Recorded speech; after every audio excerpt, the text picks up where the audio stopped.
Hello everyone, I am Dr. Shilpi Bhadani. I am a plastic surgeon at SB Aesthetics, Gurugram. In this video, we will compare two hero drugs for hair loss. One is Dutasteride and the other is Finasteride. Now, both of them are DHT blockers. But which one wins and what should you use? Let us break it down simply in this video. Both of them are DHT blockers. So, we will talk about both these drugs in detail in this video. Now, before you go ahead and watch it, do click the subscribe button on my channel, which is SB Trichology. Here we keep posting authentic information about hair loss and its treatment. And you know, hair loss is a common problem. So like and share this video as much as you can. Now let us look at the first point, which is comparison of mechanism of action of both these drugs. Now, both are DHT blockers. DHT is dihydrotestosterone. This is the active form of testosterone and essentially the main reason why there is androgenic alopecia. So when we talk about this conversion of testosterone to DHT, it happens by enzymatic action. Now, both of these drugs will actually block this enzyme. Dutasteride blocks two types of enzymes which help this process convert from testosterone to DHT. But finasteride blocks only one. So finasteride blocks the type 2 enzyme, whereas dutasteride blocks both type 1 and type 2. That means dutasteride becomes 90% more effective in doing so, whereas finasteride is only 70%. So of course, in mechanism of action and effectiveness, I will say that dutasteride wins over here. Now let us compare the effectiveness in general. So when we see hair growth after usage of both these medications, in dutasteride usage, you will see more early and more robust hair regrowth. And finasteride will give a slower action and slightly lesser than dutasteride.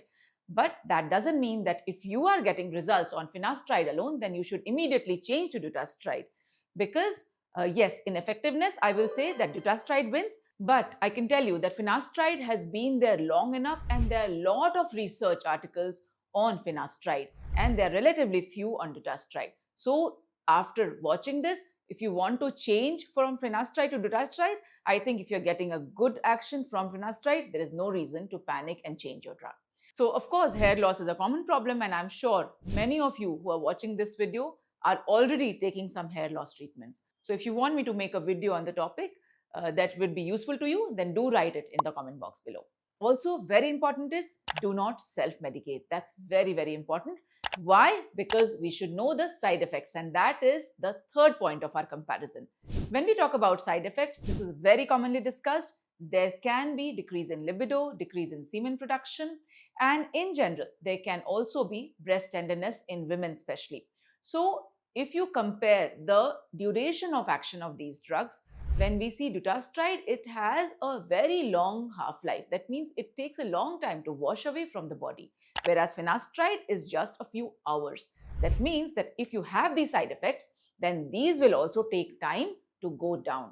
That means that if you compare in the safety parameters, then definitely finasteride is the winner. So I'm sure that you must be confused now that you want good action, but you don't want the side effect. So what to do? Of course, consult a professional because you should not self-medicate. Because when you visit a health professional for your hair care, then a lot of other factors also come into play. We look at the medical history, we look at how long you faced hair loss, whether the hair loss is actually due to some deficiencies or not, or just supplementing with finasteride or dutasteride will be the treatment for you. So obviously, it's not very plain and simple that everybody needs to have one drug or they need multiple medications. Because when we see patients, they are in different ages, they have a lot of deficiencies. Somebody is iron deficient, someone has thyroid, sometimes the hair loss is due to diabetes, which remains hidden until they visit us, and we see that probably the first symptom that they're having is hair loss.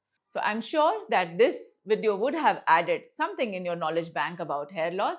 And if you want me to make videos about other topics related to hair loss and some struggle that you've been facing with your hair loss treatment, then do let me know and I would be very happy to make videos on them also. We've made several videos on even other topics related to hair loss. We've made videos on hair transplant, and those of you looking for hair transplant, we have a huge resource of videos for you. Do look at them because there are various techniques and various kinds of methods which can help you get the result that you want. So thank you for watching this video.